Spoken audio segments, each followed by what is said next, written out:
തമിഴ്നാട് മുഖ്യമന്ത്രിയായി സത്യപ്രതിജ്ഞ ചെയ്തതിനു ശേഷമുള്ള തന്റെ ആദ്യത്തെ പ്രധാന ഭരണപരമായ തീരുമാനമെടുത്ത് വിജയ്. ആരാധനാലയങ്ങൾ, വിദ്യാഭ്യാസ സ്ഥാപനങ്ങൾ, ബസ് സ്റ്റാൻഡുകൾ എന്നിവയ്ക്ക് സമീപം പ്രവർത്തിക്കുന്ന 717 സർക്കാർ മദ്യവിൽപ്പനശാലകൾ അടച്ചുപൂട്ടാൻ വിജയ് ഉത്തരവിട്ടു. പൊതുജനക്ഷേമം മുൻനിർത്തി തമിഴ്നാട് മുഖ്യമന്ത്രി C Joseph Vijay 717 Tamil Nadu state marketing corporation ലിമിറ്റഡിന്റെ മദ്യചില്ലറ വിൽപ്പനശാലകൾ അടച്ചുപൂട്ടാൻ ഉത്തരവിട്ടു. ഉത്തരവ് പ്രകാരം ആരാധനാലയങ്ങൾ, വിദ്യാഭ്യാസ സ്ഥാപനങ്ങൾ, ബസ് സ്റ്റാൻഡുകൾ എന്നിവയുടെ 500 മീറ്റർ ചുറ്റളവിലുള്ള സർക്കാർ മദ്യവിൽപ്പനശാലകൾ 2 ആഴ്ചയ്ക്കുള്ളിൽ അടച്ചുപൂട്ടും.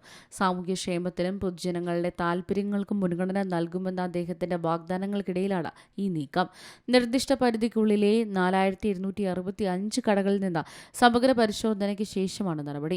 ആരാധനാലയങ്ങൾക്ക് സമീപമുള്ള 276 കടകളും, വിദ്യാഭ്യാസ സ്ഥാപനങ്ങൾക്ക് സമീപമുള്ള 186 കടകളും, ബസ് സ്റ്റേഷനുകൾക്ക് സമീപമുള്ള 255 കടകളും അടച്ചുപൂട്ടുമെന്ന് ഉത്തരവിൽ പറയുന്നു.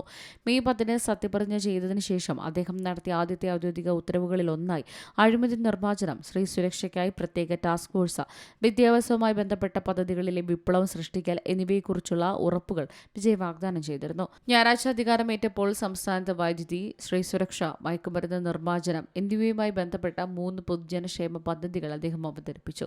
കോൺഗ്രസ്, ഇടതുപക്ഷ പാർട്ടികൾ, BCK, മുസ്ലിം ലീഗ് എന്നിവയുടെ പിന്തുണയോടെ തമിഴ്നാടിന്റെ ചരിത്രത്തിലെ ആദ്യത്തെ സഖ്യസർക്കാർ TVK രൂപീകരിച്ചത്.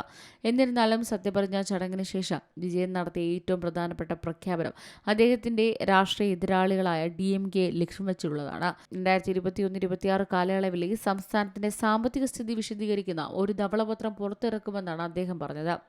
News desk Malayalam news. ഏറ്റവും പുതിയ വാർത്തകളും വിശേഷങ്ങളും വിരൽത്തുമ്പിലറിയാൻ മലയാളം ന്യൂസ് എല്ലാ ഡിജിറ്റൽ പ്ലാറ്റ്ഫോമുകളിലും ലഭ്യം.